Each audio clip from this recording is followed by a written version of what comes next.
can we talk Donald J. Trump? We have to talk the next potential president of these United States, Donald Trump, and how he's looking at crypto right now. So I'll start off here. So we've had a lot of things happen within, the government, the SEC, all kinds of things going on the last couple of weeks. We had obviously the ETTF passed. It seemed like that the SEC was going to delay it, but then it just came out a little bit later that day. So that is now done. Gensler, of course,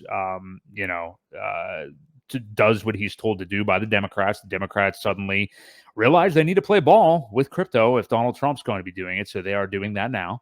The U.S. House, so far, only the House has passed a bill to ban the Fed from creating a CBDC. Now, that still has to go through the Senate, of course. But very interesting that all of these things are coming up right now. Obviously, the Republican-led House is going to be in favor of anything crypto. We're seeing if the Democrats will follow suit now because they have an election they want to win that they don't look too great in right now. We've heard Trump already talking a lot of positives. And now just the other day, we see the Trump NFT wallet on Ethereum bought 50 ETH. There's about $200,000 or so. I'm curious what you think of this. Should we care? How good for crypto could it be for Trump to get elected? And what was my follow up there? What do you make of some of these like Trump coins? Because there's like a MAGA coin on Ethereum. I think there's probably another one. Of course, we have OMG Orange Man Good from the Tang Gang that I stupidly did not. I was watching it and I wanted to get in so many times before it pumped, before anything ever happened, and I've just missed the boat and I got to wait for a pullback. So, yeah, what do you make of all the Trump stuff when it comes to crypto and these parties going back and forth? This is going to be a wild year for crypto and legislature and stuff. So what do you make of all this? Yeah, no, I think it's exciting. I think it's very exciting. I think it's, some of it on the left is obvious political theater. They say a lot of things because they realize the pull that comment from Trump had when he said that he was for crypto, and they're like, oh crap, now we got to get these people too, right? So they're obviously going to say things like, well, yeah, let's all vote this way, and let's ban CBDCs, and so there's a lot of that little stuff that probably won't get any traction at all. It is for show. It is for votes. We know they do it. We know they say stuff every year about campaigns, and then nothing happens. So, you kind of have to watch both sides though too, because Republicans do it as well.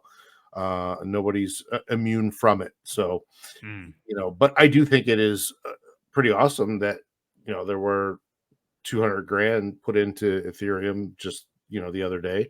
So that's exciting. I'm pretty sure when those NFTs were sold, originally they were sold for Ethereum.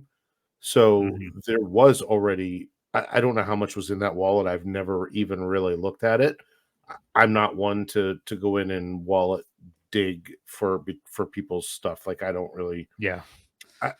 I'm not a wallet tracker like some are, and some are very good at it, and kudos to them. But I just have never been one. But I do know when the original NFTs launched, they were sold for Ethereum, which I'm sure they have gone up in value to the Ethereum that were, acquired from those auctions as well. So, no, it's exciting. I think it's needed. I think it does bring what would you say? They say there's about 50 million crypto users in the United States, as a rough guess. So it brings those people into the fold too. And, we always want as many votes as we can for the guy that we're pulling for. And, if that happens to work, then so be it. But yeah, it's exciting. I think overall it's exciting. It's something to look forward to and see growth finally. The main thing that we want to see out of all this is just clarity. We're not asking for a whole lot. We just want clarity. We want them to decide on what is what, and what's a security and what's a commodity. And before that happens, do they even have the right to decide that?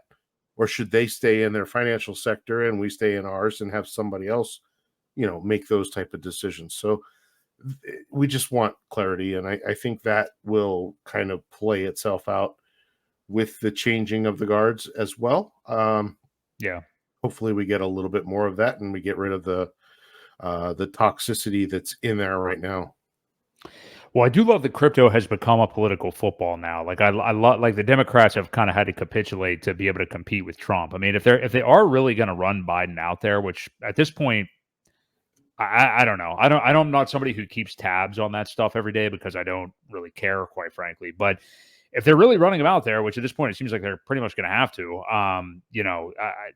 it'd be nice to see them continue to capitulate on their crypto standings and try to match Trump on stuff like that. So, hey, it's good for us either way. You guys can fight all you want to. But, it's going to be very interesting. We'll certainly see. I don't know if they're going to end up debating later this year. I have no idea how that's going to end up. Definitely would be get your popcorn ready type of TV. We'll see if they talk crypto there at all, but it has been good so far. What do we got here from DJ Moboy? Yeah. Gonna be a great. Oh, okay, yeah, there you beautiful go. pump. Everybody's saying, "Wow, what a pump!"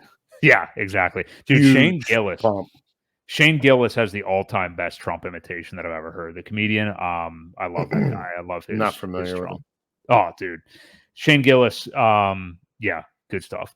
Okay, let's talk the SEC for one quick moment here as well. So they just got hit hard again in this debt box case. So they have had a really bad experience with this one. First of all, they lost the case. Judge Shelby, the guy out in Utah, has already told them that they completely overstepped their bounds. They've taken things way too far, in terms of trying to dictate what people do. Like, you're an unelected agency. Nobody really told you that you could do any of this stuff, yada, yada. Now, after they've already lost the case, they have been ordered to pay nearly $2 million in the opposition's attorney and court fees after all this, ordered by Judge Shelby. So we continue, and I had a tweet I had bookmarked about this topic too I wanted to get to for a second. Send it to me. Well, there's not really too much in it. Okay. Yeah, it's just okay, so this is from Paul Grewal. So your taxes at work. Judge Shelby ordered the SEC to pay attorney's fees of over $1 million and receivership fees of about $750,000 after finding that the commission engaged in bad faith conducting and obtaining, defending the TRO, and imposed a sanction against the commission of all attorney fees and costs arising from the improvidently entered ex parte relief. So some legal talk there too. But essentially, he's punished them even more for this lawsuit and how they came after debt box. So we're just continuing. I mean, they're basically taking L's at every single turn. They just, everybody pretty much knows, like, the cat's out of the bag with them at this point. Now, out of the other side of their mouth, they're approving the ETH. They're really all over the place. And I guess I'd like your thoughts on that follow up on the debt box thing, but also, we didn't really have this in our notes, but this leads me to this, like, talking about the ETH again and then relating it to Pulse Chain too. So we know the Pulse Chain was a system state copy of Ethereum. Okay. And a lot of people have led that logic of passing the ETH to, all right, well, Pulse Chain is clearly not a security when, the SEC is already going after it for being one, and not just going after Pulse Chain. I mean, they've named pretty much every prominent crypto in the top 10 or 15 a security before. But is it just simple logic as, like, okay, Ethereum has evidently been deemed a commodity by the SEC by proxy now. Pulse Chain, same treatment. Now, there's other parts of that lawsuit too that are obviously frivolous, but is that logic that, like, hey, you pass an ETH, then how do you have any argument against Pulse Chain? Like, do you think it's really that simple, or where do you come out on that? I don't think it's, unfortunately, that simple, only because of the launch mechanism. And the decentralization factor, right? Ethereum has been around for long enough where, there's a lot of Ethereum spread out across the masses. I don't think anybody, well, I don't know. I don't know what the Ethereum Foundation still holds as far as, again, I'm not a wallet searcher, so I don't know what those wallets actually hold. But I do know that the sacrifice wallets hold quite a bit of Pulse Chain tokens and Pulse X and things like that. So, I mean, I know specifically we're talking about Pulse right now, but unfortunately, I don't think it's quite decentralized enough to classify itself as a commodity. So, um, yeah, that's kind of where I stand. I wish it was as black and white as that, to say, well, Ethereum must be, so this is a clone of that, so it's got to be too. Um, there's a lot of other things that are clones of Ethereum. I don't think did anybody else, well, Ethereum Classic, same way, that could be Yeah. considered that. So I mean, something like that would probably be fine. Um, yeah, I'm trying to think of any other layer ones that just kind of forked Ethereum and went on their way. Solana didn't do that. They have a different protocol. Binance Smart Chain didn't do that, I don't think. It was probably the closest. Yeah, I don't Out think of there's really yeah, I don't think there's any real example of something quite like this. I guess what I'm saying also is that there also isn't like what is there to say that it is a security though? You know what I mean? Like that right.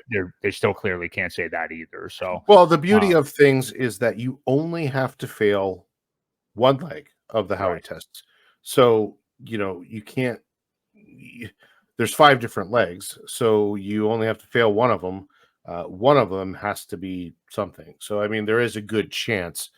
But again, with answering your question is, does it automatically make it that? And I don't think it does. Not saying that it couldn't be a commodity, but um, I don't think just the fact that it's a fork of it, I don't think that serves enough proof, unfortunately. Yeah. Yeah, I hear you because we've been seeing that on Twitter. Like I've seen a couple of people kind of make that reference, and I was just curious as to your thoughts on that. And I agree Yeah. with you. That said, though, there's really no way I think that you can call it a security. I mean, again, there's already precedent with this. The SEC lost to Ripple for Christ's sakes. Like they Right. lost against the XRP token, which is the closest thing to possibly being a security in basically the realm of crypto. So Absolutely.